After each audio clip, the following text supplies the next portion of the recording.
Mr. Early, we have not seen in recent memory a downturn like the one that we are witnessing in terms of the difficulty of small businesses accessing credit, capital. How has this downturn affected the decision no, and this will be for Mr. Linder, yes, on decisions of angel investors? Yeah, thank you for letting me answer that question. Truthfully, we have not witnessed the downturn in angel investing. At least I can speak certainly for Eastern Pennsylvania. We are investing at the rate of, in my group, of 3 or 4 deals a year. That did not change throughout '09. I guess we were all hoping that we'd have a recovery at some point because we won't be able to exit if we don't. But I can tell you the industry right now is very, very healthy and has not really seen the disastrous effect as other people in the country have seen. Thank you. And can you comment on the differences between businesses developed in an incubator versus those that are not? The truth of the matter is I'm not the best to comment on that because I don't really keep track of that. In fact, preparing for this hearing actually made me go back and look and realize that I saw a lot of incubator deals that we invested in, but I wasn't really giving them that name at the time because there was usually some other small investment round ahead of it and between us and the incubator. So I'm sorry I can't answer that question more accurately for you. Anyone who would like to comment on that question? Again, statistically, there's research that suggests that business incubated firms actually get higher investment rates from angel and venture capital.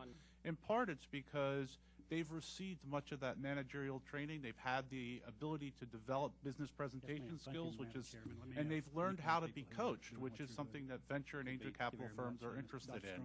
And it is that bridge money between I'm self-investing to I'm going to be an IPO and need $20 billion to build a factory. It is that angel fund. It is those kinds of seed investments that really make the difference for the entrepreneurial firms.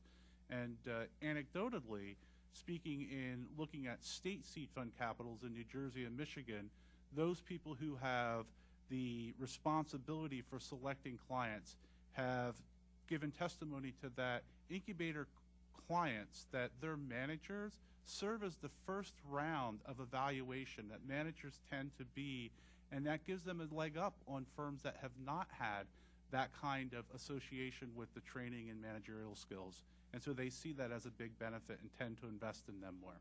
Okay, thanks. Yes, Mr. Early.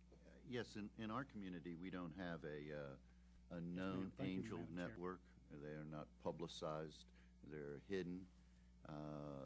They do come to me to find out what deals are available out there, and the reason we probably have a higher percentage is because I vetted them pretty carefully.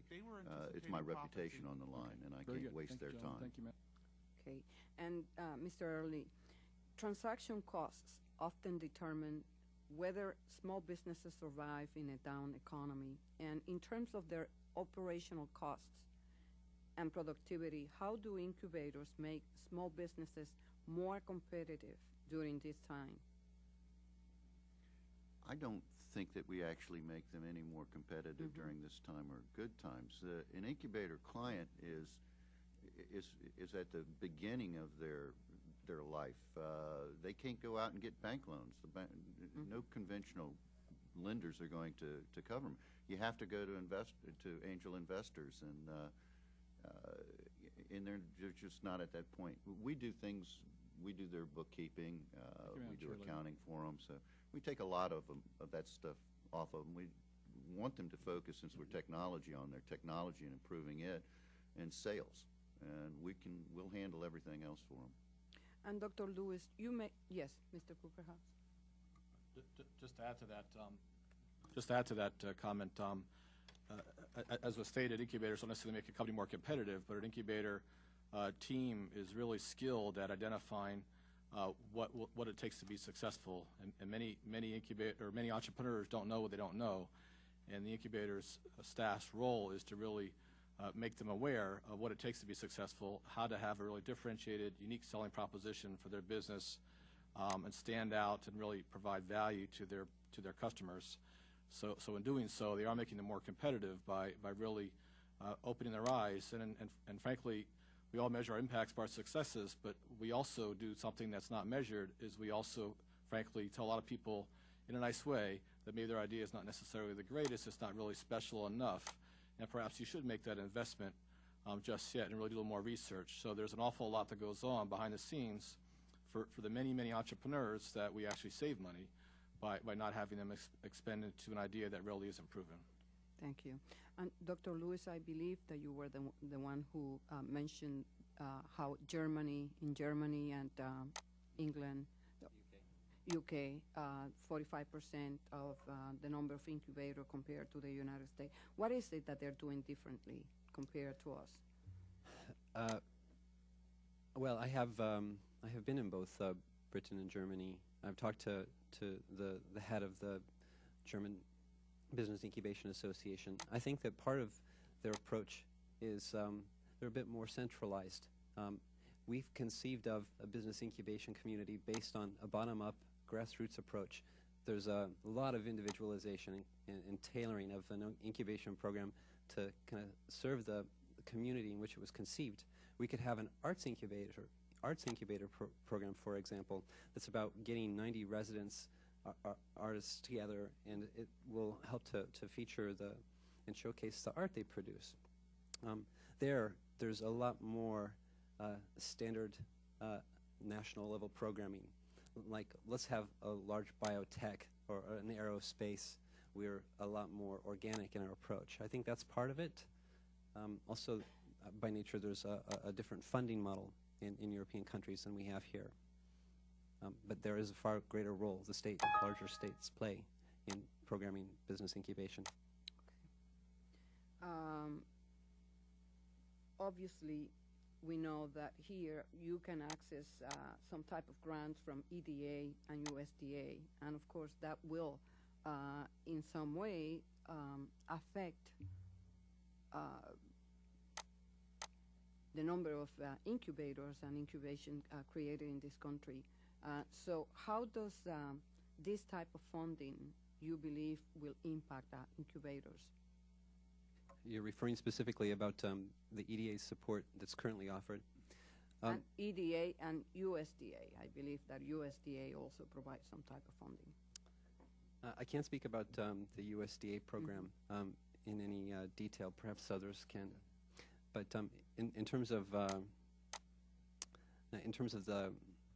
the funding support that's currently offered through EDA, right now it's offered to distressed communities, and there's a very particular type of location that qualifies for economic funding from EDA for brick and mortar investments. I think one of the opportunities for us is to look at an initiative that's being promoted by Tim Ryan in the House. Also, Senator Sherrod Brown is introduced a Business Incubation Promotion Act that's looking to, in the reauthorization of EDA, widen its scope of support so that it's looking at more programmatic opportunities, as we discussed earlier. I'd like to hear what USDA can do. Yes, Mr. Cooper. If I can add on both fronts, our center has actually received funding from both US EDA and the USDA. And to add on to Mr. Monkman's testimony, the EDA funding through the Public Works and Infrastructure program particularly provides some tremendous funding opportunities for newly established programs for bricks and mortar. Very limited in the scheme of their total budget. It's a tremendous program, but it's very limited in the amount of new incubators that can be created. Fortunately, we were a recipient of that. And the USDA has programs that support funding grants, actually about half a dozen, that support various programming activities. And on the operations side, there was actually a one-time USDA program that awarded $1 million to 10 different programs throughout the country called the USDA Rural Development Agricultural Innovation Center Demonstration Grant Program. We were the recipient of one of those 10 grants as well. However, it was a one-time program, all meant to be spent in 1 year with no ongoing support. So it wasn't necessarily designed for a long-term sustainability of a program. Fortunately, it was really the seed funding that enabled us to then leverage that and receive in total about $14 million in grants since then. But what's really lacking today is operating funding to any incubator program. So what we have instead is limited funding for new programs.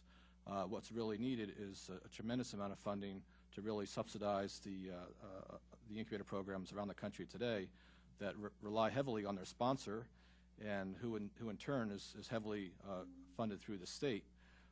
As states are providing cutbacks, it's having effect to all incubators across the country, and we're quite concerned about what June 30th of this year might bring to the number of incubators around our country that might have some funding in jeopardy. Since you have you've been lucky in the sense that you have gotten grants from both USDA and EDA, I just would like for you to share with us if you sense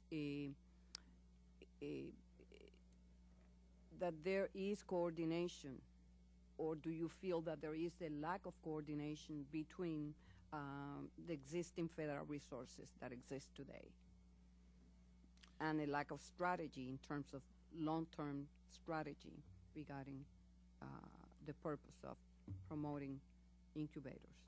I can't necessarily speak to how much the two agencies interrelate. To the best of my knowledge, they're operating independently to satisfy their particular objectives. As was mentioned, the USEDA focusing particularly on revitalization of distressed economies, and the USDA funding in particular rural development. So each has identified a particular bar, if you will, that needs to be met in order for funding to be in place. So again, we have a very limited funding and very restrictive funding. In our case, we're in a distressed community and in a rural area. We're the second poorest city of 566 in New Jersey, in the city of Bridgeton, and the lowest per capita income by counties as well. So we're in a federal empowerment zone, and it made a lot of sense in our case to fund our particular program. But those that are in urban areas and in other areas that don't meet these criteria do not qualify. Mr. Martin. I would like to add that in addition to USDA and the SBA and EDA and the types of organizations that indirectly play a role in business incubation, there's even the Federal Labs Consortium. The Federal Labs Consortium across the country are developing technologies that could be, for example, licensed to entrepreneurs resident at EDA-funded incubators to improve the opportunities for entrepreneurs in a particular community. And I know that right now the FLC is looking at ways to improve linkages to organizations like ours, Association of University Research Parks and the like, are entering into memorandums of understanding with FLC. But I think there needs to be a lot more integration and a lot more coordination between organizations. Thank you. Mr. Graves, one more question? Well, again, thank you so very much. And we will continue to study this, the issue of incubators in our country and how can the federal government best assist the work that you do. With that, I ask unanimous consent that members will have 5 days to submit a statement and supporting materials for the record. Without objection, so ordered. This hearing is now adjourned.